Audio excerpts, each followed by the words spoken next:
கிறிஸ்து இயேசுவில் அன்புமிக்கவர்களே, திருப்பலியின் துவக்கத்திலே நாம் கேட்டது போல இன்று அகில உலகமெங்கும் யாருடைய திருநாளை கொண்டாடுறோம்? மூவொரு இறைவனுடைய பெருவிழாவை கொண்டாடுகின்றோம். இந்த மூவொரு இறைவன் என்கின்ற விசுவாச அறிக்கைதான் நம்முடைய விசுவாசத்தினுடைய அடித்தளமாக இருக்கின்றது. எனவே இந்த விழாவை நாம் சீரும் சிறப்புமாக கொண்டாட வேண்டும். எப்படி கொண்டாடுறது? தந்தை மகன் தூயாவின் பெயராலே. அப்படியா? 10ஆம் பத்திநாதர் சிறு பையனா இருக்கும்போது, இப்பதான் நம்ம கோயில்கள்ல இந்த தீர்த்த தொட்டியெல்லாம் கிடையாது, முன்னால உண்டு பார்த்துக்கிட்டு. அப்போ அவர் பார்ப்பார் வர்ற ஆட்கள்லாம் எப்படி எடுப்பாங்கன்னா, இப்படி லேச தொட்டுட்டு இப்படி ஒரு சுத்திடுவாங்களாம்.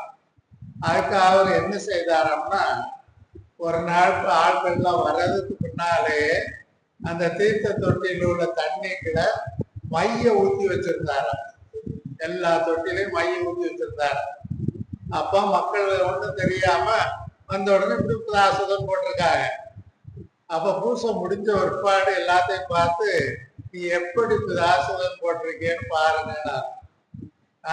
அது எப்படி வந்திருக்கும்? வட்டமா வந்திருக்கும். அப்படித்தானே?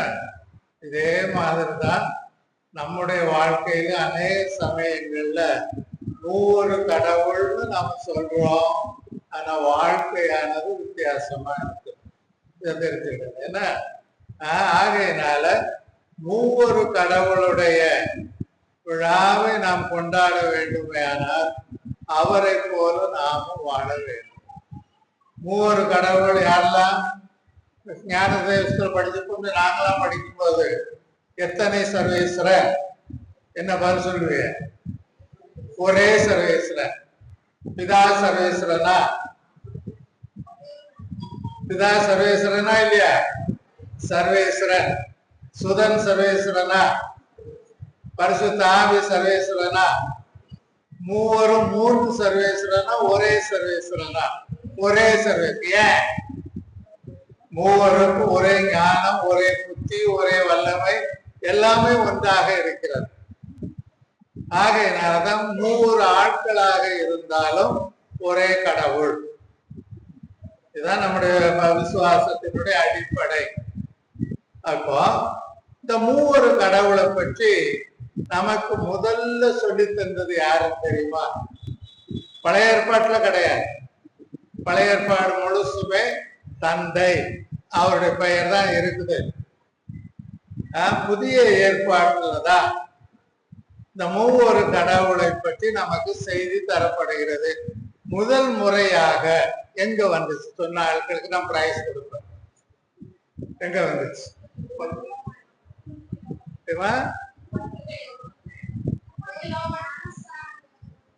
இல்ல, அதுக்கு முன்னாலே வந்துச்சு.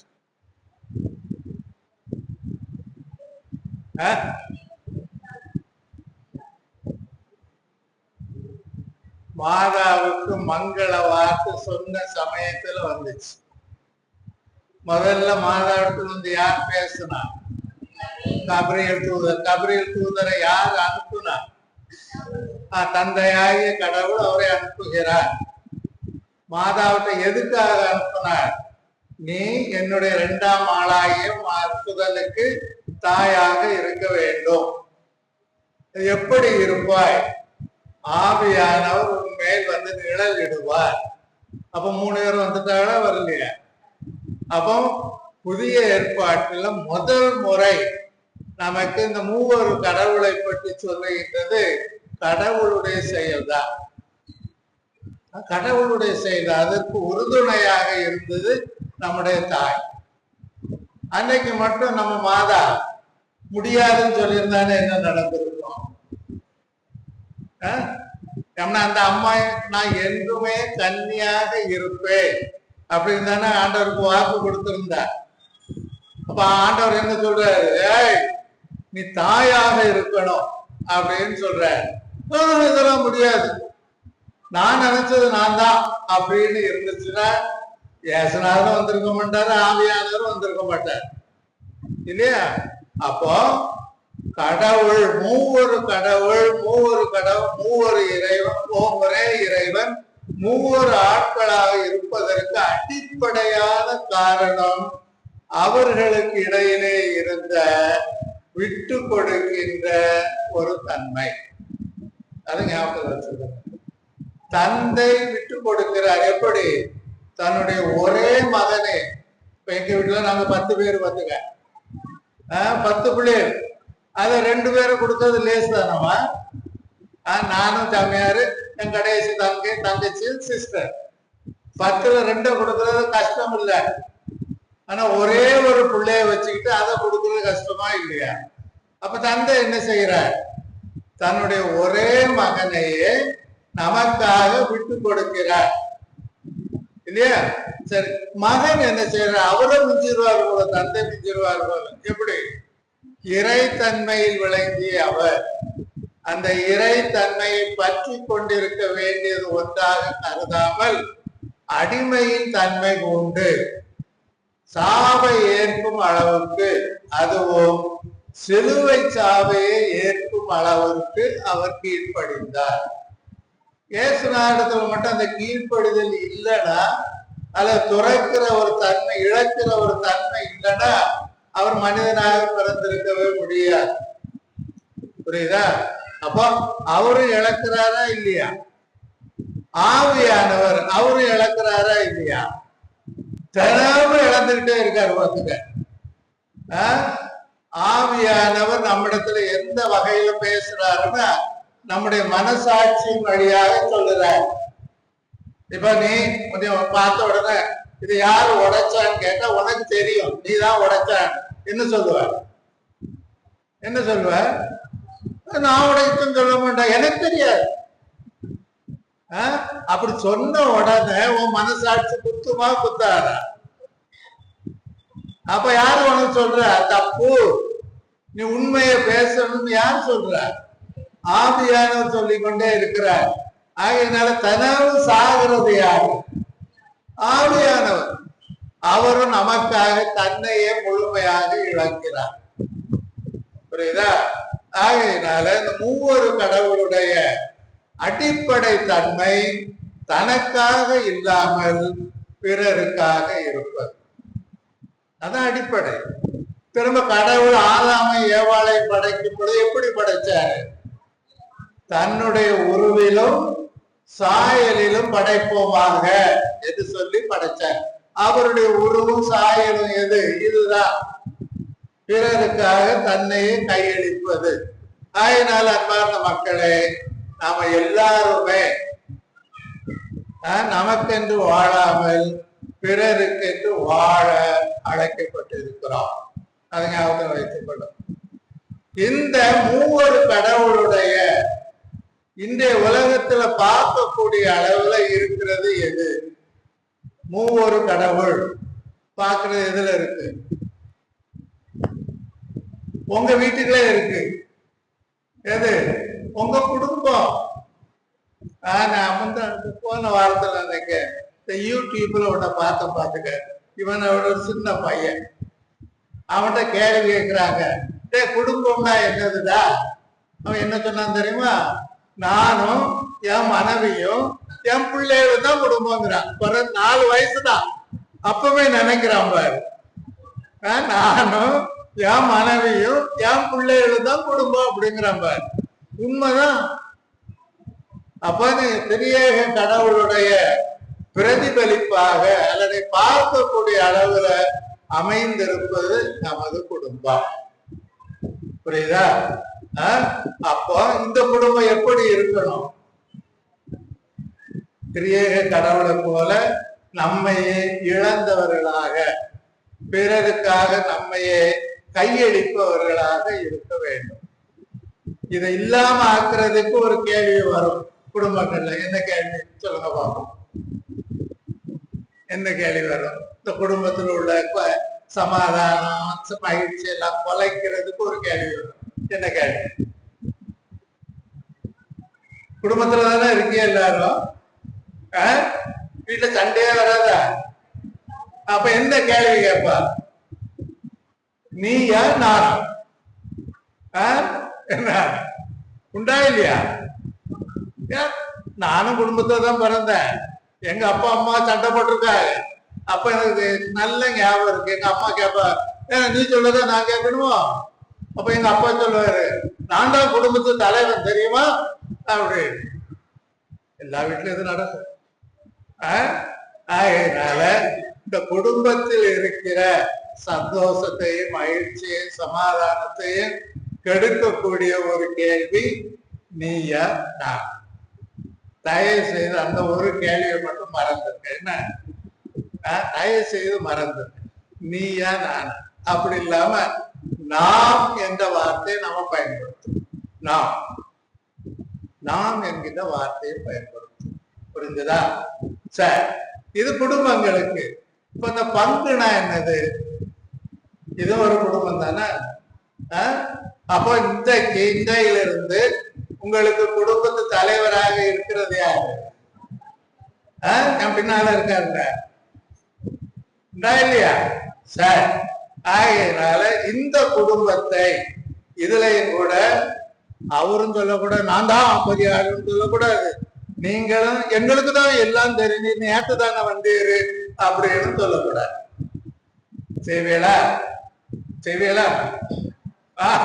சரி, அதனால அன்பான மக்கள், இந்த குடும்பத்துல நாம என்றைக்குமே சிறப்பாக வாழ வேண்டுமே ஆனால் எல்லாருமே நீ பெரியவன் நான் பெரியவன் என்று இல்லாம எல்லாருமே நாம் என்கின்ற ஒரு உணர்வோடு வாழ்ந்தார். திரும்ப இந்த நாகலாபுரத்துக்கும் அங்க விளாத்து கீழமுடிமனுக்கும் ஒரு பெரிய பாரம்பரியம் உண்டு. என்னன்னு தெரியுமா? அசிஸ்டன்ட் சின்னசாமியா இருந்த ஒருபாடு பங்கு சாமியா பொறுப்படுகிறதுக்கு முதல்ல எந்த பங்குகள் போடுவாங்க தெரியுமா? நாகலாபுரத்திலையும் இந்த ஒரு கீழமுடிமன்லையும் கொண்டு போடுவாங்க. அந்த காலத்துல நாகலாபுரத்துக்கே கிட்டத்தட்ட 30 கிராமங்கள் இருந்துச்சு. இந்த பங்கு 30க்கு மேல கிராமங்கள் இருக்கு. ஒவ்வொரு ஊருக்கும் அவர் போகணும்னு பார்த்துட்டு, ஒவ்வொரு ஊருக்கும் அவர் போகணும். கஷ்டமான இப்பதான் எல்லா இடத்துக்கும் பஸ் ரோடு இருக்கு பார்த்துக்க. அந்த காலத்துல அப்படி கிடையாது. உங்கள ஒரு சிலருக்கு தெரியல, பிரான்சிஸ் ஒரு சாமிங்க இருந்தார், பங்கு சாமியா இருந்தார். அவருக்கு சைக்கிள் ஓட்டவும் தெரியாது, பைக் ஓட்டவும் தெரியாது. அவர் பின்னால பின்னால உட்காரதான் தெரியும் பார்த்துக்க. அப்ப அவருக்கு செமினர்ல படித்த ஒரு பையன் எஸ்டி செல்வராஜ் சாமியாரா இருக்க, அவரு வந்திருந்தார். லீவு நாள்ல அவருக்கு உதவி செய்யறது. அவரு சைக்கிளை ஓட்டணும் பார்த்துக்க. இவரு பின்னால உட்கார்ந்துட்டு ஜோமால சொல்லணும். இவர் அருணறிந்த மந்திரன்னு சொன்ன உடனே அவர் அச்சிஷ்டமரியாயி தத்தமா சொல்லணும். அவர் உட்கார்ந்துட்டு தத்தமா சொல்லணும். ஓட்டவர்களுக்கு தத்தமா சொல்ல முடியும். அப்போ ஒரு திட்டி போட்டாரு அவரை. பதில் சொல்ல தெரியாதா? இவ்வளவுதான் ஜெவமால மேல உள்ள பக்தியா அப்படின்னு உடனே சொல்லுறாரு. என்ன செய்தாருமா? சைக்கிள் நிறுத்தி, சாமி நீங்க ஓட்டுக்கு நான் பின்னால உட்கார்ந்துக்கிறேன். அப்பேற்பட்ட சூழ்நிலைகளுங்க இருந்துச்சு. பல கரையில போவோம், வழுக்கும் பார்த்துட்டேன். நாம போயிருக்கேன். அப்போ அந்த காலத்திலேயே உங்களால்தான் குருக்கள் உருவாக்கப்பட்டு இருக்கிறாங்க. உங்களால் இந்த பங்கு மிக பழமையான ஒரு பங்கு. இதுல இருந்துதான் சின்ன சாமியாரோட சாமியார் பங்கு தந்தையார் மாற்றி பல ஊர்களுக்கு அனுப்புறாங்க. அந்த பாரம்பரியத்துல இன்னைக்கு நம்ம மகன் வந்திருக்கிறாங்க. மகனாகவே ஏற்றுக்கொள்ளுங்கள். என்ன அடுத்தவங்க பிள்ளைன்னு நினைக்காதீங்க. வீட்டு பிள்ளை எல்லாருக்குமே நம்முடைய வீட்டு பிள்ளை. அதை மறந்துறாங்க. நீங்க எந்த அளவுக்கு ஒத்துழைப்பு கொடுக்குறீங்களோ அந்த அளவுக்கு தான் அவரால் வளர முடியும். வளர முடியும். அதுக்காக எல்லாத்தையும் அவன் என்ன சொன்னாலும் சரி சரிங்க. தப்புனா தப்புன்னு சொல்லுங்க. தப்புனா தப்புன்னு சொல்லுங்க. ஆனா அதுலயும் ஒண்ணு சொல்றாரு மக்களே, ஏதாவது ஒரு அவர் தப்ப பண்ணிட்டாருன்னா, சாமி இது தப்புன்னு சொல்லாத. எப்படி சொல்லணும் தெரியுமா? எனக்கு அது தப்பா தெரியுது சாமி அப்படின்னு சொல்லு. ரெண்டுக்கு வித்தியாசம் இருக்கா இல்லையா? தப்புன்னு சொன்னீங்கன்னா நான் சொன்னதுதான் கரெக்ட் அப்படின்பா. எனக்கு தப்பா தெரியுதுன்னு சொன்னேன்னா அவரும் யோசிப்பார் இல்லையா? அப்புறம் ஆகையினால மக்களே, இவரை நம்ம சொந்த பிள்ளையாக ஏற்றுக்கொள்வோம். அப்பதான் நாம உண்மையிலே அந்த மூவொரு கடவுளுடைய பிரதிபலிப்பாக இருப்போம். பிரதிபலிப்பாக இருப்போம். இயேசுநாதருக்கு கடவுள் கொடுத்த பேர் என்ன? மகன். என் மகன், என் ஒரே மகன். இதே போலதான் உங்க பங்கு தந்தையும் நீங்க எல்லாருமே இவன் என்னுடைய மகன், எங்களுடைய மகன், நாங்கள் அவரை உருவாக்குவோம். இன்னைக்கு இப்படி வந்திருக்காரு, சின்ன பிள்ளை மாதிரி வந்திருக்காரு, நல்ல விரிஞ்சு பறந்து, உடம்புல இல்ல பணத்திலையும் புண்ணியத்திலையும் விரிஞ்சு படர்ந்து வளரணும்னு நீங்க எல்லாரும் மக்களை சேர்ந்து அவருக்காக ஜெபிப்பீங்களா? இன்னைக்கு மட்டும் இல்ல, நீ சொல்லுவா என் பிள்ளைக்கு கல்யாணம் முடிக்குது, 18 வயசுக்கு இன்னும் 1 மாசம் தான் இருக்கு சாமி, கல்யாணத்தை நடத்துங்க சாமி அப்படின்னு சொல்லும்போது அவர் என்ன சொல்லுவாரு? மடத்திடும்னாராம். எம்மா முடியாது, நீதான் ஒரு சாமியாரா? சொல்லவே சொல்ல மாட்டியா? என் பிள்ளை இல்லையா? அது அடுத்தவன் பிள்ளை இல்ல. அதனால எந்த ஒரு சூழ்நிலையிலும் நம்முடைய பங்கு தந்தை நம்முடைய மகனார், என் சொந்த மகனார். அதுக்கு ஒரு நிகழ்ச்சி சொல்றோம் பாத்துங்க. எங்க வீட்டு கதையை சொல்றப்ப நாங்க 10 பேர் வச்சு அதுல ஒருத்தன் போக்கிரி பார்த்துக்க, பள்ளிக்கூடத்துக்கும் போக மாட்டான், வீட்டுல இருக்க பணத்தை ஒரு 10,000 20,000 வீட்டு ஓடிடுவான் பார்த்துக்க. போயிட்டு அந்த போக வேண்டியதானே. 2 நாள் கழிச்சு வந்து காலை தேடிட்டு நிற்பான் பார்த்துக்க. எப்படின்னா காலி ஆயிடுச்சு. அதனால நாங்க எல்லாரும் ஒரு நாள் கூட்டமா கூடி வீட்டுல பிள்ளையோட தாய் தாப்ப எல்லாரும் சேர்ந்து இனிமே அவன் இப்படி எடுத்துட்டு ஓடுனான்னா அவனை அதுக்கு பிறகு யாரும் வீட்டுக்குள்ள ஏற்றுக்கொள்ள கூடாது, சாப்பாடு ஒண்ணும் கொடுக்க கூடாது அப்படின்னு சொல்லி முடிவு பண்ணியாச்சு. எல்லாரும் ஒருமித்த கருத்து, எந்த வேறுபாடும் கிடையாது. 10 நாள் கழிச்சு நான் பின்னால வீட்டுக்கு போறேன். பின் வாசல்ல எங்க அம்மா ஒரு பாத்திரத்துல சோத்தை வச்சுக்கிட்டு அதுவும் வாயில ஊட்டுறாங்க பார்த்துக்க. எனக்கு அந்த கோபம், நல்ல வேலை எங்க அம்மாவை அடிக்கல பார்த்துக்க, கோபத்துல திட்டுனேன். அப்ப அவர் ரொம்ப அமைதியா ஒரு பதில் சொன்னார். என்ன பதில் தெரியுமா? ஐயா, அவனும் இந்த வயசுலதான் பிறந்தான். தாயினுடைய பாசத்தை பாரு. இதே பாசம் தான் பாருங்க மக்களே, உங்களுடைய மகனுக்கும் உங்களிடத்துல இருந்து கிடைக்கும். புரிஞ்சுதா? தலையாட்டல போதாது, உண்மையிலேயே இது என்னுடைய மகன் என்கிற ஒரு தன்மையில அவரை ஏற்றுக்கொள்ளுங்கள். அப்படி ஏற்றுக்கொள்ளுகின்ற பொழுது நீங்களும் வளர்வீர்கள், அவரும் வளர்வார். உங்க பாரம்பரியத்தை விட்டுறாதீங்க. நாகலாபுரம்னா பங்குச்சாமிகளை உருவாக்குகின்ற ஒரு தளம், அதை விட்டுறாதீங்க. செய்வீங்களா? சரி, தொடர்ந்து செய்வோம். ஆண்டவர்கள் அதற்காக மன்றாடுவோம்.